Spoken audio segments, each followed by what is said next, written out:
Yesuslah yang pertama berinisiatif untuk berjumpa dengan manusia. Satu contohnya bisa kita temukan dalam pengalaman dua murid dari Emmaus. Mereka pulang kampung karena mereka kehilangan pegangan dan kebanggaan atas Yesus yang sudah disalibkan, wafat, dikuburkan, dan bangkit dari alam maut. Bisa ya, mereka tidak mengenal Yesus yang hadir dan berjalan bersama mereka ke Emmaus. Alasannya pertama, ketakutan dan keputusasaan. Kedua, murid itu tidak mengenali Yesus, padahal ia sudah lama berjalan sambil berdialog menuju Emmaus. Yesus bertanya kepada Kleopas, salah seorang dari mereka, "Apa yang kamu percakapkan sementara kamu berjalan?" Kleopas menjawab dengan nada kesal, "Adakah engkau satu-satunya orang asing di Yerusalem yang tidak tahu apa yang terjadi di situ pada hari-hari belakangan ini?" Yesus bertanya, "Apa itu?" Mereka menceritakan secara detail tentang peristiwa yang dialami Yesus dari kisah penderitaan salib sampai dengan kebangkitannya. Kedua, terlalu fokus dengan diri sendiri sampai lupa untuk memperhatikan hal yang terjadi di sekitar mereka. Saat mereka berbicara dengan Yesus, mata biologis dan mata hati mereka tertutup karena ketakutan dan kekecewaan atas peristiwa penderitaan Yesus. Ketakutan dan kekecewaan yang berlebihan selalu merugikan. Orang yang mengalaminya akan susah untuk melihat sisi positif dari setiap hal yang orang lain sampaikan. Mereka hanya fokus dengan diri sendiri. Mereka menjadi putus asa.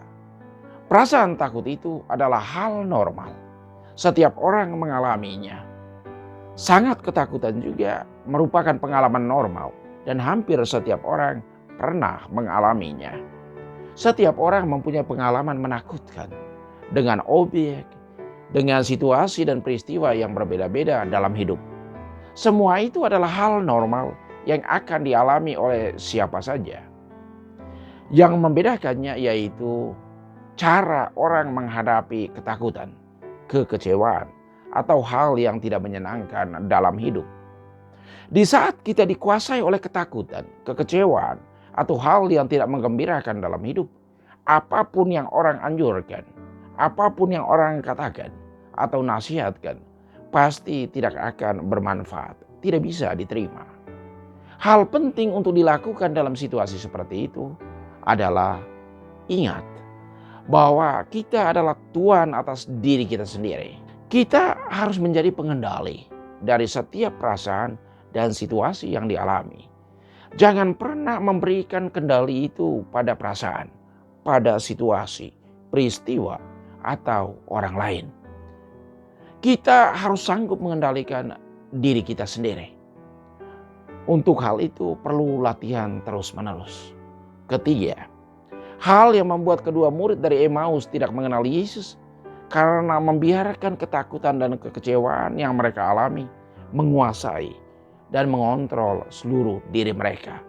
Membiarkan ketakutan dan kekecewaan mengendalikan diri mereka.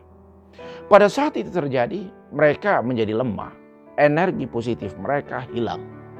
Inilah saat paling krusial dalam hidup setiap orang. Kalau di saat seperti ini seseorang bertemu dengan orang baik dan ikhlas mau membantu, maka orang itu akan kembali ke hal yang baik. Tetapi sebaliknya akan terjadi kalau bertemu dengan orang yang tidak baik, pasti merugikan. Jangan takut, Tuhan akan menolong. Itulah jaminan iman kita. Dialah yang akan datang untuk menjumpai kita. Seperti dalam pengalaman kedua murid dari Emmaus itu, Yesus datang meneguhkan dan menguatkan mereka. Yesus berinisiatif untuk menjumpai manusia. Pertama, Yesus secara perlahan-lahan mengingatkan kedua murid itu tentang seluruh pengalaman yang telah mereka dengar dan tentang apa yang Yesus sudah ajarkan. Hasilnya, mereka mengingat semuanya itu, tetapi belum bisa mengenal siapa yang sedang berbicara dengan mereka. Inilah dampak dari ketakutan dan kekecewaan yang berlebihan. Lupa akan segala sesuatu yang baik. Kebaikan yang dibangun bersama-sama selama bertahun-tahun bisa lenyap dalam hitungan menit, bahkan detik, di saat orang kecewa dan takut. Kedua, hal yang luar biasa itu berawal dari hal yang kecil, berawal dari hal yang sederhana. Kebaikan bisa kita lakukan karena setiap hari kita terbiasa melakukan kebaikan.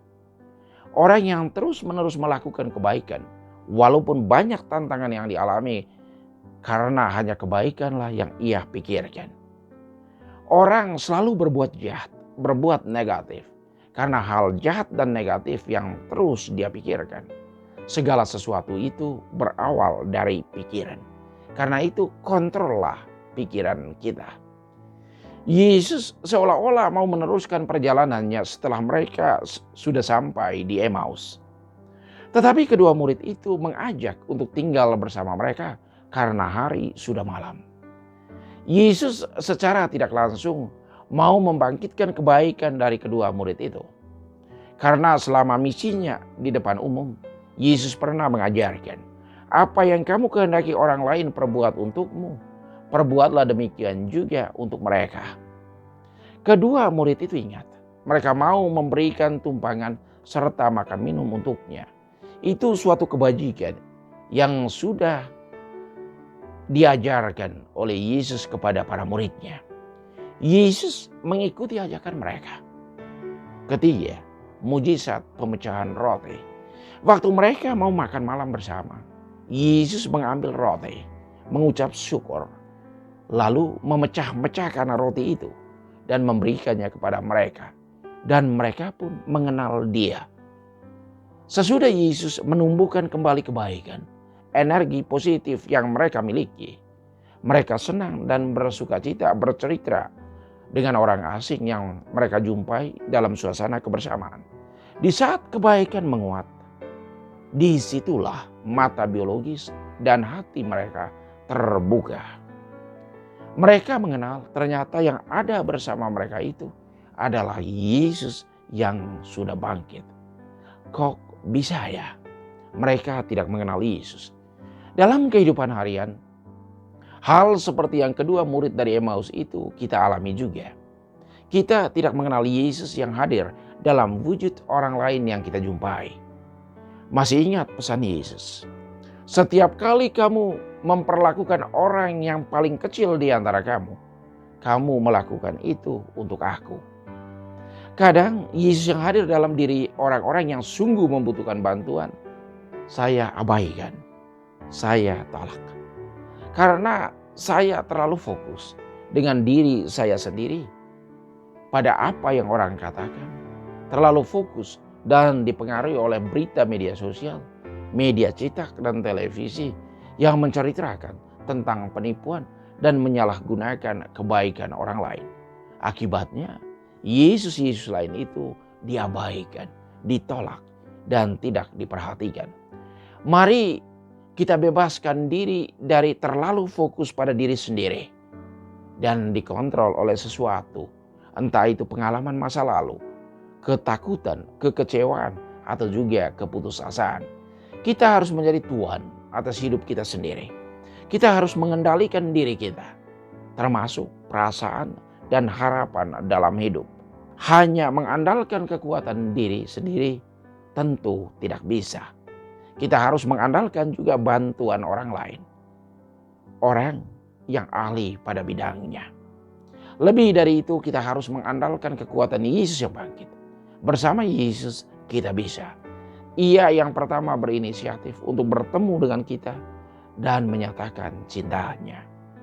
Tuhan mencintai kita lebih dari yang kita pikirkan, lebih dari yang kita rasakan, dan lebih dari yang kita alami dalam hidup ini. Tuhan memberkati.